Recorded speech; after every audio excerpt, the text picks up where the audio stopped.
Now, in your, I think, excellent contribution to this very important book, we're coming back to this in future episodes, by the way, and having a chat to some of the other great contributors. I might just read the list of contributors to see what a distinguished set of people you're amongst there. John Howard, Georgina Downer, John Anderson, David Kemp, Tom Switzer, Alexander Downer, Rod Kemp, Nick Minchin, and so on, Hugh Morgan, Judith Sloan, and of course yourself, Richard, and John Roscombe, my former opposite number there at the IPA.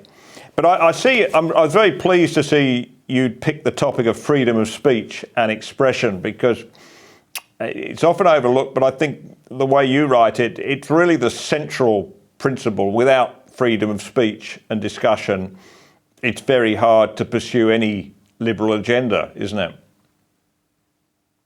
Well, it's very hard for a democracy to be successful without it. I mean, we know that the Western countries, they're basically their economic models, but their political models, more importantly, have proven to be successful. And people like Xi Jinping and our friend from North Korea think they know better, Iran the same, but they don't. It'll end in tears for all of them. And I think that's why freedom of speech is so crucial. And you've got to give great credit to the founding fathers, because they saw this as the number one. It's the first of all the rights that are spelled out in the Constitution. And I think it'd be fair to say, wouldn't it, Richard, that up until now it's something, or rather up until perhaps 10 years ago, it was something we rather took for granted. It's been Australia's happy condition for most of its history that we've had a liberal democracy and fairly free in terms of what we can say and what we can do. But we can't, of course, take that for granted. And I think the events of the last probably 15 years actually show that, starting with the Andrew Bolt case, where he was taken to the Human Rights Commission for publishing basically his opinion, and a well-founded opinion, it seemed to me. And a whole string of things since then, it seems to me, from the arguments over the late Bill Leak's cartoons, right through to what happened under COVID and continues to happen in terms of censorship and cancel culture, shows we have an uphill battle to establish freedom of speech now, don't we?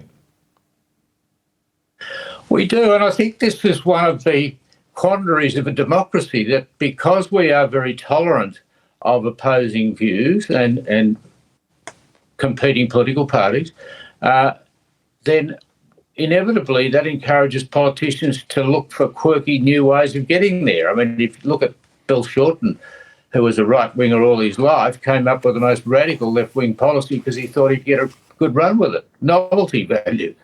And the same applies here. Now, in the US, you've got people like AOC.